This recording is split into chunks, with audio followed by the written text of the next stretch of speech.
a lot of us get into a rabbit hole of looking at different places and maybe not exactly the most scientific basis for our information. So what I would like to do today is just share with you some information and just most frequently asked questions from patients, and I'm going to address that. But I really want to urge you to ask questions later on, because I'm sure I'm not going to touch on everything that everyone has as a burning question. The first thing is, if we look at nutrition interventions for cancer patients, we've got different routes that we follow. So first of all, we dietitians are helpful in terms of cancer prevention and dietary recommendations in terms of that. After that, obviously, when someone starts with active treatment, then we start with a different route where we actually focus more on assisting patients with the symptomatic management food-wise with side effects of treatment, be it diarrhea, nausea, loss of appetite, loss of weight. So it's more the practical day-to-day things what you can do to actually support the medical treatment.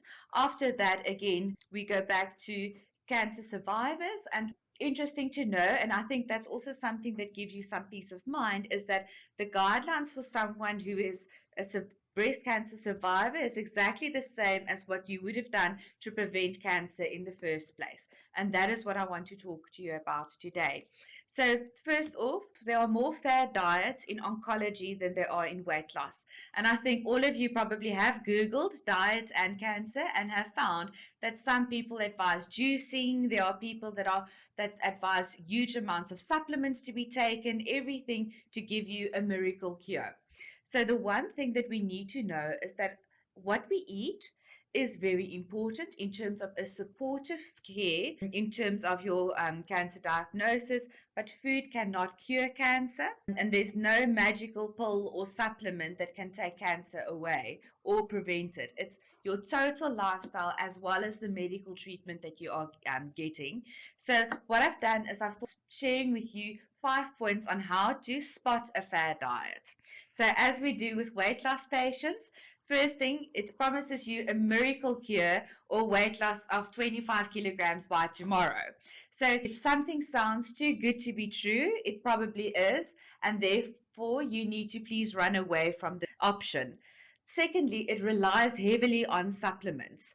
Most of the time also because it advises you to cut out specific or entire food groups from your diet, necessitating you to have some supplements. And the other one is click here to buy 1,000 rands worth of supplements or more. And so the thing is, normally with fad diets, is rely on scaremongering. So they will say, if you don't follow this diet, you're going to die, as literally happens in some of the cancer diets that we've come across, like people taking coffee enemas, juice cleansers, and following dangerous exclusion diets. But we'll talk about that if you want to. So the other thing that we can do before we get to the specifics of the diet is body weight. So that's normally the elephant in the room for any girl. But the one thing that we actually can do to prevent breast cancer reoccurrence is to try and keep and maintain a healthy body weight, and also to not gain weight in your adult years. So that's a difficult thing. If you think from the age of 18 to where you are now, any girl that gained more than 8 kilograms is at risk for breast cancer. So that's something that we really need to take into account. A thumbs up way to see if your weight is okay is you take your height in meters. So say you are 1.63 meters tall, take the 1 away, you're sitting with 63, and that would be more or less the upper limit of your ideal body weight. So for you, those of you who don't want to work out your BMI, that's an easy way to see, okay, that's more or less where I should be. So that would mean if you're 1.75 meters tall, about 75 kilograms would be more or less a healthy weight for you. Other than looking at your body weight, it's also important to see where your body weight is distributed. We know that fat tissue is metabolically active, and that is why we want to reduce fat, especially in the abdominal area. So that's where we talk about a pear or an apple figure. We know it's actually a little bit more dangerous to be a potato on sticks than it is to have a pear figure. So we always look at your waistline. The reason for that is also because that's where all your organs are. So we know being overweight not only in breast cancer, but being overweight also increases your risk for cancers of the pancreas, liver, and most of your internal organs. Just something on exercise. We know that for patients that are on active treatment or cancer survivors, we obviously want to be as active as we can. The guidelines say even as little as 30 minutes of moderate exercise or brisk walking is enough to maintain your body weight and also to have a metabolic benefit. We know that the effect of exercise on your blood sugar levels, for example, lasts for 72 hours. So even walking every second day will be a benefit to us. The rule from the biokineticists is that if you go for a walk and you can still hold a conversation, you're fine. If you can sing a song, you're walking too slowly. So that's just something, the tidbit there. So that leaves us with, what do I eat? So the one, if I really need to name a specific diet that has been proven to be effective and healthy over the ages for all chronic diseases, it will be the Mediterranean diet.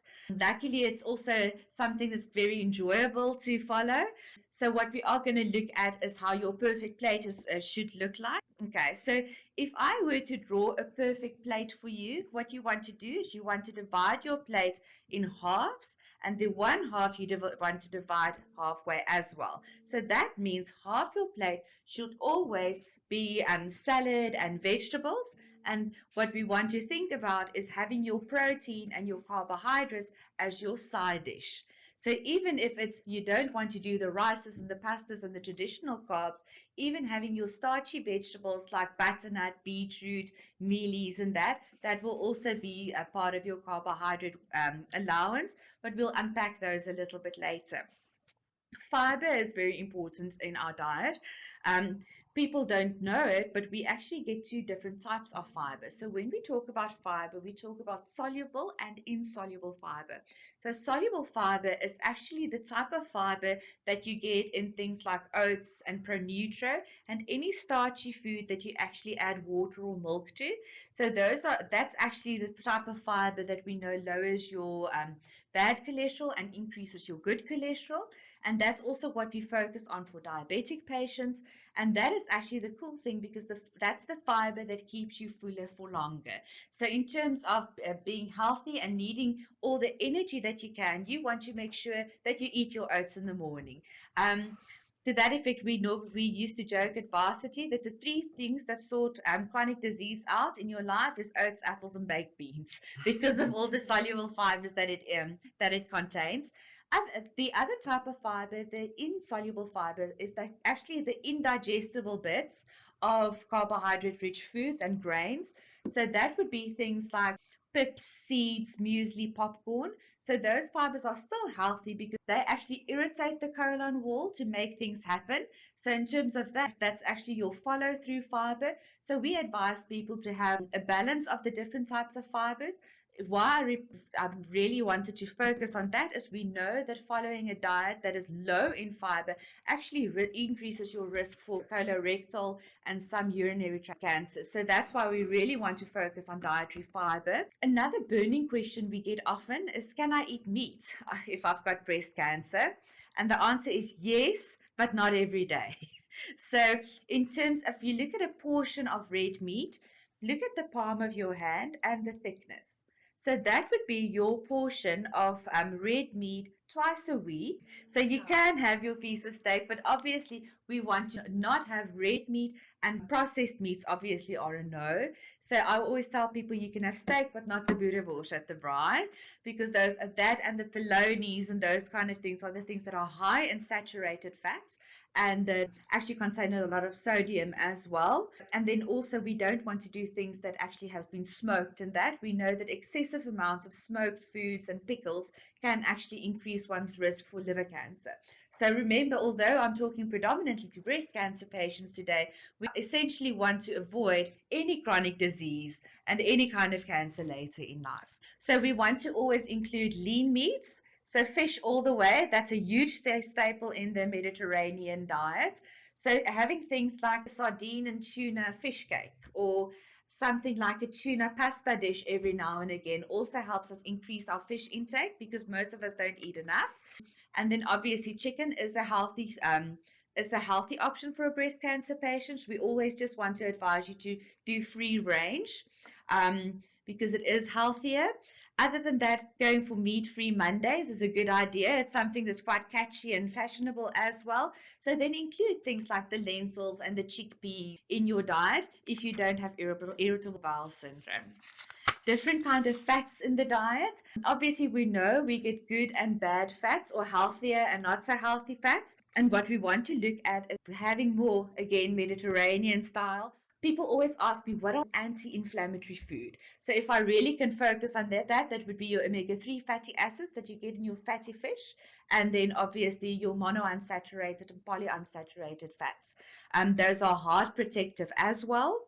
In terms of the ones that we want to avoid, rather, we would look at any fat that is a solid consistency at room temperature. So if you think about something like boerewors, if you let it cool down, the waxy white stuff, that's the bad fats that you didn't want, the animal fats. And that is also quite controversial. Coconut oil, which has been pegged to be very healthy. What happens to coconut oil? It's also a solid fat at room temperature, and we know that on a molecular level, it is a saturated fat, which can increase your bad cholesterol. So my advice is always, when it comes to coconut oil, if you use it topically, so it's good as a cream or it's good in your hair, but if you swallow it, you've got a problem. And then anything that is fried and fatty, and all your confectionery puff pastries and things like that actually are trans fatty acids, which are the ones that's linked to all the bad kind of heart disease. And also we know that some of the higher trans fatty acids in intake also is linked to certain cancers. And the most shocking for me is that trans fats actually increase your risk for blood clot formation. So that's all the different reasons why we don't want to have a pie a day. And we rather won't do the slug chips and fish every Friday. The last thing that I want to mention is antioxidants. So that's probably the first thing that you've heard from your oncologists, from your GP. You want to make sure that because I think that's the one thing that I remember from med school as well. You want to keep a rainbow on your plate. So what happens is antioxidants and phytochemicals are those entities that give color and flavor to fruits and vegetables. But it's also the antioxidants that are responsible for the medicinal value. So it's the red in tomato that protects your heart.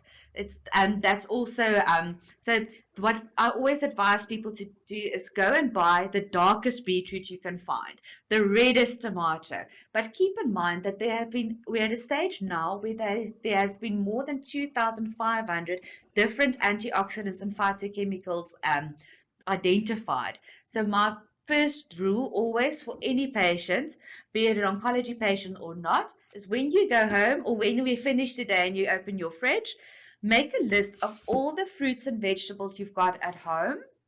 When you keep it in your handbag, and when you go shop again, buy anything that's not on that list.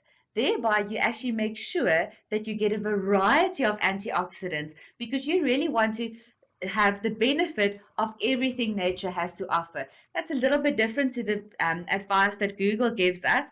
You will find if you Google food and cancer, 1 month it's broccoli all the way, then it's kale, then it's turmeric. So remember, all foods fit, and every antioxidant brings its own joy to the party. So if you don't like the kale, just don't eat it. So obviously, after I do realize I talk a lot, I wanted to fit in as much information in a small amount of time. To conclude, I hope you just realize that there's no such thing as a food that you are not allowed to eat. You are a normal person. You deserve real food. The other thing is that there's no such thing as a good or a bad food. We get good and bad diets. So if we really eat sensibly, we can still have we can actually enjoy food as nature intended and still live a healthy, normal life. Thanks. Thank you so much, Berna. That's quite a lot of information. Sorry. No, that's wonderful. I'm sure you've answered many of the questions that a lot of our viewers have. I just like to also ask you that I'm sure we're going to get it from someone. The whole thing about juicing. Okay. Is juicing a good option for a patient during active treatment and even after treatment? So I like this question because it's actually twofold. So the answer is yes and no. So having fruits and vegetable juice is an easy way to include more fiber and then antioxidants in your diet. The problem is just that a lot of people seem to think that juicing then replaces your food. So what we want to do is you can actually include fresh fruit and vegetable juices up to 3 glasses a day. It gives you a nice boost in energy as well. But remember that we also want to follow a diet that is also going to maintain our weight. So if we have too much of fruit and vegetable juices, it actually also increases the caloric value without necessarily giving you variety. So remember that it's always an add-on, and I would still have my proteins, and I will still make sure that I get enough fiber in from whole grains and that. So yes, it's a good alternative if you're not feeling like a salad, but just keep it sensible and remember that variety is the most important thing. Okay, so variety is key. Thank you. I think we've definitely got that. Got that message. Yeah, do you want to say something? Yeah, I just wanted to make a comment on the antioxidants. So I totally agree. For cancer prevention, antioxidants are very important. I would say taking high doses of antioxidants while you're on chemotherapy or radiation is controversial. I think if you take a normal diet that would contain natural antioxidants while you're on chemotherapy or radiation treatment is perfectly fine. But I know some patients would take very high doses of antioxidants in supplement format. And yeah, I usually discourage that. Like I said, the evidence is not very strong, but I would say it's probably most oncologists would actually dissuade people to take high doses of antioxidants while they take chemotherapy radiation treatment. So just keep that in mind. I think if you want to take a specific antioxidant supplement whilst on treatment, then just speak to your doctor about it. But I mean, if you're not on chemo, if you're not on radiation treatment, yeah, I agree with about then antioxidants are really should be part of your mix. In the dietetic fraternity, we always say food first. No? So it's food first and supplements and pille and brille last, yes. And on that topic, what supplements would you actually recommend? So, $1 million question. Yeah, food first. But for someone who's not on active treatment, if you really feel that you want to take something, a normal multivitamin supplement would be fine. We don't want people to do effervescent supplements every day, especially not when they have kidney disease, things like that, because what happens is effervescent supplements actually have double or 3 times more the nutrient value or the vitamin content of a normal pill that you swallow. And that actually can give a higher load over a long period of time on your liver and your kidneys. So that's why a Baraka here and there is fine, but don't make it part of your daily routine. And having a normal multivitamin, I normally give people some names, so your DS24, your Centrum, a Biostrat, that kind of thing. If you do not eat enough fish, then you might consider taking an omega-3 fatty acid supplement. But as I say, if you make sure that you eat enough fish, you don't need that. But yeah, so those are probably the 2 things that I would actually advise a normal person to do. Obviously, it's a different scenario if it's someone with a nutrient deficiency or someone who's pregnant or that kind of thing. I agree with you also, multivitamin, really important. One vitamin, I think the only vitamin I really emphasize is vitamin D. Vitamin D, yes. Just especially in colorectal cancer, we know there's a direct link between your vitamin D levels and your outcome. I don't think the data is that strong for breast cancer, but if you think a patient with breast cancer or the overwhelming majority of patients will either get, say, chemotherapy, radiation treatment, or aromatase inhibitor, which will be a big bulk of patients, and all of those interventions decreases your bone density. And vitamin D is, if you don't have adequate vitamin D levels in your body, you are going to be more prone to bony complications. So, and yeah, I think even in sunny South Africa, I don't think we get enough vitamin D. So, No, and that's one I also have to routinely test for your vitamin D yeah. levels. The other reason is also that, remember, all of us are told to have at least a SPF 550, stay out of the sun. and stay out of the sun, and that's also why we don't have enough vitamin D, and also people stay indoors more often. Just a quick question from the group. Someone just asked, is milk beneficial for in a diet? And are there any concerns with coffee intake, or what's your guys' take on that? Okay. So I know that dairy intake for some breast cancer patients is controversial. I think that at a stage there was some thoughts that there might be hormones in it and that, but the thing is that if you buy normal fresh milk that has been pasteurized, you are fine.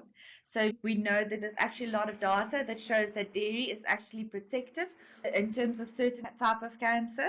So I actually advise people to please have a yogurt a day because it's good for your constitution, as it were. And also we know that having enough dairy actually keeps your blood pressure low as well. So there's really no reason to go for the rice or the soya milk. Dairy milk substitutes also, people don't realize it, but it actually has got almost no protein value. So if you look at something like almond milk, it's actually a purely fat. So normal low-fat dairy in moderate amounts is fine. Caffeine intake, so if you think about what is the concern there, we know that normal prudent dietary guidelines state that we don't want to exceed more than 3 or 4 cups of caffeine containing beverages a day. So that for me is fine. Anything more, actually, we don't want to do because remember, it is a stimulant. So it actually increase the heart rate and it can increase anxiety in some people. So for a lot of our psychiatric patients, we actually advise to do no more than 1 cup of coffee because psychiatrist actually sees caffeine as a mood altering substance. When we talk about caffeine containing beverages, remember that that also includes normal tea and green tea, which has equal amounts of caffeine to normal coffee. So no, there's no concern in terms of coffee intake if you don't have gastrointestinal symptoms or blood pressure, but moderate intakes will be 3 to 4 cups, not mugs a day. Thank you.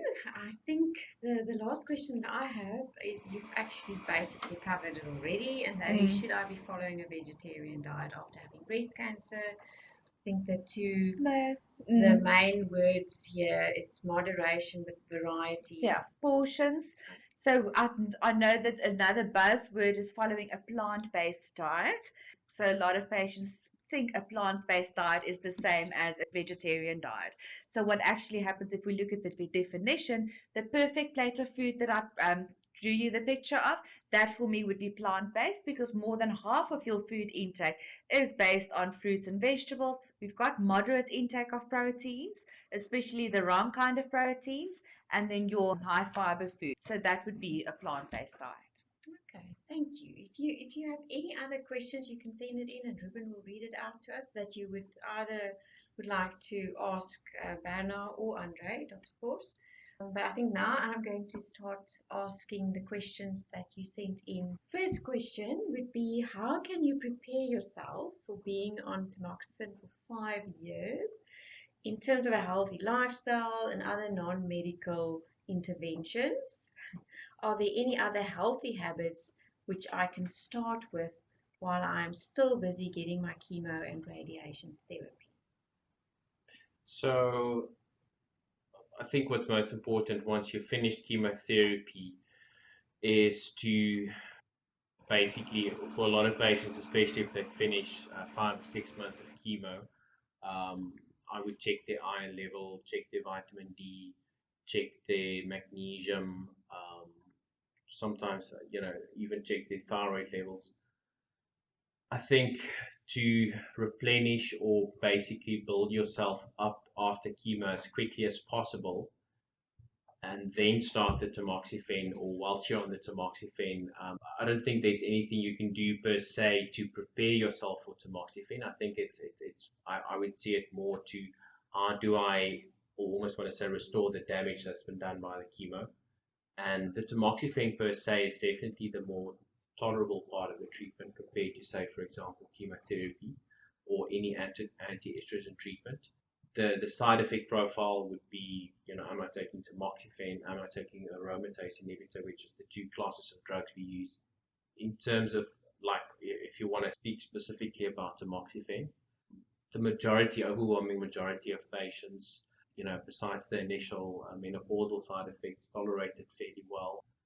I don't think there's something I would do per se to prepare my body for it. I would say if chemotherapy was before it, I would basically focus on the getting healthy after chemo and then start it well.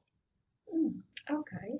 I think just from a mental health point of view, I think obviously our mental health definitely has a big influence on us, on our physical and medical status. So it's also healthy habits would include eating healthily, like Berna just explained, and also getting enough exercise, and I call it the pleaser skills or the pleased skills. So dialectical behavior therapy's principles are also things that also helps for emotional regulation, but it's also healthy for us to do just from a general health point of view. Look at your physical health, that's number one. Then limit screen time. And then the 2 E's would be exercise, get enough exercise, healthy eating, avoid mood altering substances, which we now have heard that coffee could be one of them. I don't think that's very sad news for most of us, yes. Yeah, moderate coffee intake is fine. And then daily or regularly, that's the main thing. And the other thing is definitely trying to do some form of relaxation exercise, something like a new buzzword is also mindfulness, meditation, or progressive muscle relaxation. That's really Discovery has actually started giving people vitality points for doing meditation exercises 3 times a week. Awesome. Yes. Oh, and also then getting enough sleep, 7 to 10 hours of sleep. Do you want to say something? Yeah, I wanted to ask about this. It's maybe a stupid question, but we hear the word mindfulness. A lot. Yes. What is the exact definition from a? Because I think especially the whole topic for tonight is survivorship. I think mindfulness will be one of the things you would preach to any breast cancer survivor. So how would you define that word? I actually preach mindfulness to all my clients. So I think people will, in future, if they recommend a healthy lifestyle, the main things would be healthy eating, exercising, as well as meditation and mindfulness. I think people in the East have obviously they've known that, I think, before the Western countries, and they've been practicing it for many, centuries, I think. But it's definitely not something that's linked to religion. Any person, it doesn't matter what religion you have, but it's basically that it's being present in the here and now, incorporating as many of your senses as possible in a non-judgmental way. If I can give you a very practical example, you can get a lot of apps where you Head Start and it's Calm, Headspace. Yes, I've got 2 other ones that's actually for free, mindfulness. And there's also an insomnia coach one where you get the progressive relaxation exercise for free. So I think that's great. But I think it's just very important if we try and incorporate it, because it's really, if you look at the research that's been done, the benefits, it's got benefits for your physical, emotional, a lot of benefits. So, but a practical example would be if you go for a shower in the morning, to just be fully present in the here and now, to feel the water splashing on your skin, to smell perhaps the soap you're using, to what else? What other senses do we have? You see the water splashing against the wall. There's actually, they say motion is another sense, so movement of the water, or moving in your own movement in the shower. tasting the water, perhaps if it goes in your mouth. But all the while, I mean, what people struggle with the most is that they start thinking about, worrying about future stuff, and then you're in the future, or you start ruminating about things that happened in the past, and that obviously being in the future, worrying, that causes anxiety. Being in the past, ruminating about past events, that can actually lead to depression if we ruminate about a lot of negative things in our life. So the whole thing is being in the here and now, and then also to not judge yourself or just to try and, even if you struggle with being in the here and now, to try and just let it go. You can regard your thoughts like a stick in a stream, and just say, okay, it's just going past, and it's okay. I'll just bring myself back to here and now. I'll think about that later.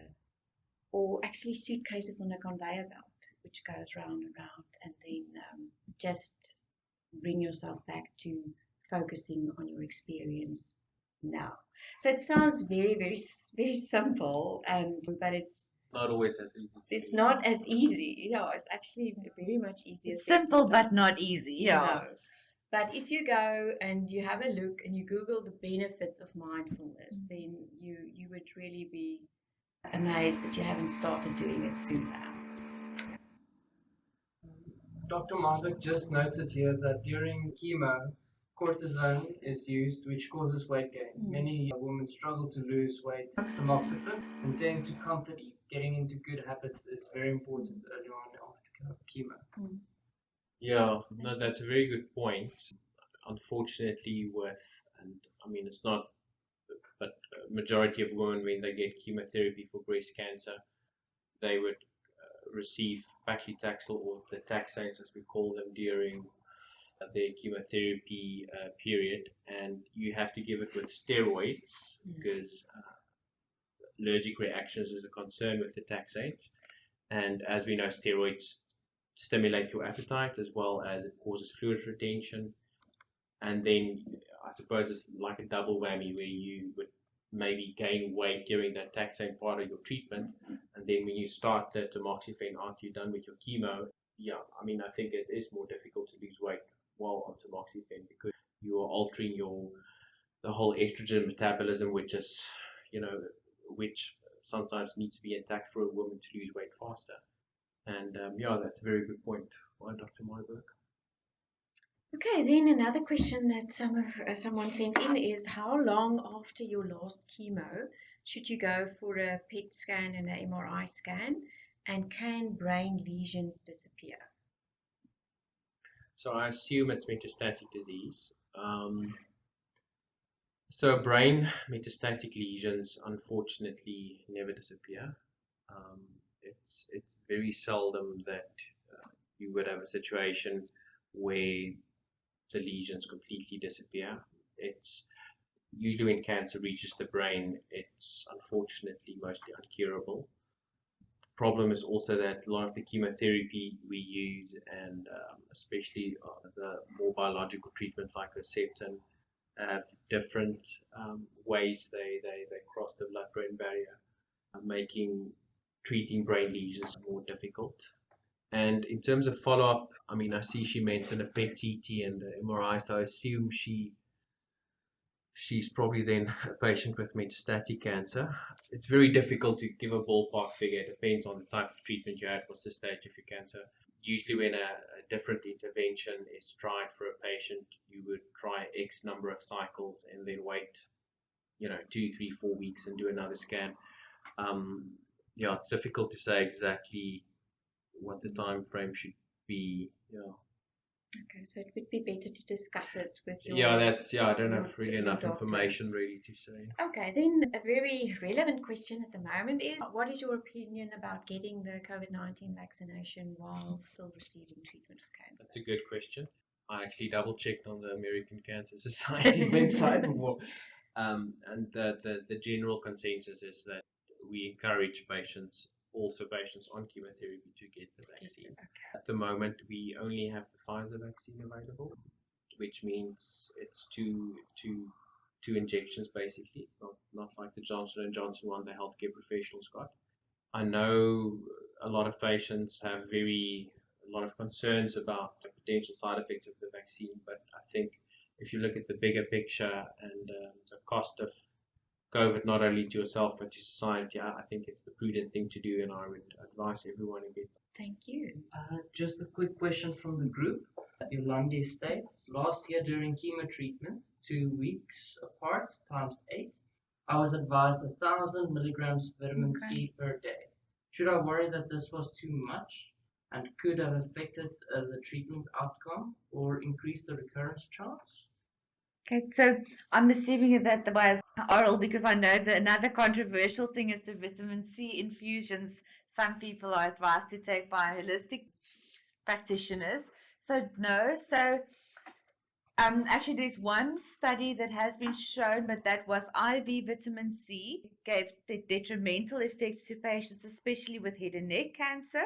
But that was IV, and it was much more than 1,000 milligram. It was years ago. So what people don't know, and that is also with the high doses of vitamin C patients drink for colds and flu, is that your body can only absorb 180 milligrams of vitamin C per day. So anything that you take more than that actually is excreted. So I don't think you need to worry at all. So our problem normally would be with the vitamin E's, the fat soluble vitamins, that's actually the most dangerous one. I wouldn't say it's necessary, but I don't think you need to worry that you did yourself harm in any way. I think from an effectiveness of chemotherapy point, I agree with Berna. High doses of vitamin C or potent antioxidant, especially in IV format, I would definitely dissuade a patient to take that whilst on chemo or radiation. But 1,000 milligrams a day, I don't think necessarily altered your chances for suffering a late recurrence from that. Like what Dr. Myberg said, it will interfere with radiotherapy, unlikely with breast chemo. Yeah, I don't think you should worry that you've done yourself a disservice by taking vitamin C daily. Although I would, for patients on chemo, I would dissuade them to take super high doses of vitamin C on a daily basis. If there's like vitamin C in your multivitamin, that's fine. I don't think that's something you should worry about. And that most multivitamins, I think, have enough vitamin C in it. You don't have to take vitamin C on top of it. Yeah. No. Okay, then what will happen and how soon will it happen if, due to side effects, one cannot continue with hormone suppressing drugs for the full 5 period? It's absolutely crucial for you to finish that period, and if for any reason you want to stop your treatment or change it, you absolutely have to speak to your team about it. So to try and see if there's not something else that can be done about the side effects causing you to want to. Yeah. So and I mean, I understand that patients, especially the joint side effects, can be very, very uncomfortable for patients. Don't just stop it. Speak to your oncologist. Speak to your breast surgeon. Okay, then another question. Quincy van der Berg asks, I have had 2 positive stage 2 breast cancer. Is it advisable to remove both breasts to avoid recurrence or just the one? My first question would be, how old are you? What is your genetic testing? That's the first question you should ask. Is there cancer in both breasts? Is it only in the one breast? Once again, I think you need the fact that it's HER2 positive, stage 2, doesn't really answer, doesn't give me the information I want to, that I would need to tell a patient, do you do a bilateral mastectomy from the get-go, or do you just cut out the lump? It's really, how old are you? What is, and very first question, what is your genetic testing like? What is your in vitro? Okay, so one of the participants said she's 38 and it's just in the one breast. I mean, if you're 38, you must have had a genetic test. It's absolutely crucial that if you haven't had a genetic test or you haven't spoken to a genetic counselor, that you do it as soon as possible. So any patient that's 38 years old that gets seen at our practice will pretty much immediately see a genetic counselor as well. And that will determine. And that will determine if you harbor a genetic mutation, for example, then no, you're not going to remove just one breast. You will then opt for bilateral surgery. If there's absolutely no genetic mutation, then no, you don't have to remove both breasts from the get-go. And we have Dr. Chantal Scott, the genetic counselor here at Paxo. So for those of you who don't know about it, but the service is being offered here as well. Then a question that we can smile about, but I mean a lot of women want to know the answer, and that is it okay to use roll-on deodorants after a mastectomy and the removal of lymph nodes? Yeah, when you actually on radiation treatment, speak to your doctor about, is this specific roll-on safe? But once you're done with your radiation treatment, no, I think you can relax. You can relax. It's not like that's going to increase your risk for cancer for some reason. Smear my arm. Smear my arm, yeah. Okay, then another question. This lady said, I had my 7th chemo on 31st May, doxycycline, I think she said, and then she's also using Herceptin, and she's on her 3rd Herceptin, if I understand this question correctly. Since having it, my breast is a bit sensitive. Is it normal? The marker at 6. Is the Herceptin doing its job? Well, if she's only had 3 Herceptins. Yes. Yeah, it's too early to say if it's doing its job. I mean, we if you're HER2 positive, you would assume that it is doing its job. And I assume, I don't know, the breast sensitivity. the breast sensitivity, it's, I've heard a lot of patients, especially in the breast where the tumor is in, that whilst on chemotherapy, they would sometimes call it like skin painties they get in the breast on the chemo. I mean, maybe Dr. Myberg knows if there's some science, but I've heard it a lot. I pretty much hear it at least once a week. That's not something that I would worry about per se. Yeah, I think I'm not sure if you guys can hear me. Yes, we can. In principle, and I'm sorry for not opening up my video because I'm in the operating room, so I don't want you to see all the background activity going on. The bottom line for me is when your treatment is effective and your cancer is dying, especially with things like chemotherapy where the cancer can die fairly quickly, obviously that dead material, those cells need to be mopped up by your body, and it sort of creates almost like an inflammatory condition in the breast. So it's a fairly common complaint that patients might have once they start with treatment, that they might experience discomfort or sometimes even like a sharp pain in the breast. And to me, that in principle is generally a good indication that the tumor is responding well. So yeah. Okay, that's very good news. Thank you, Dr. Myberg. So it's not something that you should worry about. Another question, this lady said, I've completed my Red Devil chemo, then 12 weeks on Taxol. Why am I struggling to sleep? Has it got anything to do with my treatment? Well, number of reasons. I would break it down into, number one, you're getting weekly steroids with your Taxol, which, as we know, steroids interrupt your sleep cycle. I would say probably underlying stress, anxiety, depression, especially during the 12 weeks of weekly chemotherapy. I mean, it can really become taxing, the emotional impact of it. So it can be from the chemo itself, but also the emotional toll this whole journey is taking on you. So there, the progressive relaxation exercises and the meditation would really, if done on a regular basis, I mean, doing it once a week or once a month, unfortunately, it's not going to help. But if you make it a daily habit, it can definitely help. And then also follow the sleep rules. On the Insomnia Coach app, it's got a little blue face with a moon on it. There's a lot of very helpful information regarding sleep hygiene and healthy sleep habits. So I would really recommend that you have a look at that as well. I've completed all the questions on the list that I have. Maybe just, Berna, if maybe there's patients and when they rewatch this recording, they might want to know how do they get a hold of you. If they have like specific, if they want to consult with you, do you have a website? Yeah, so our website is quite long. It's www.panoramadietitians.co.za, or you can probably email me. That's best. So it's Berna Harmse, it's my name and surname, one word, @gmail.com. Our office number is 021-930-2667, and we operate from the Panorama Medical Center that's just across the road from your center. Thank you very much. Good evening, and thank you to both of you. See you next month.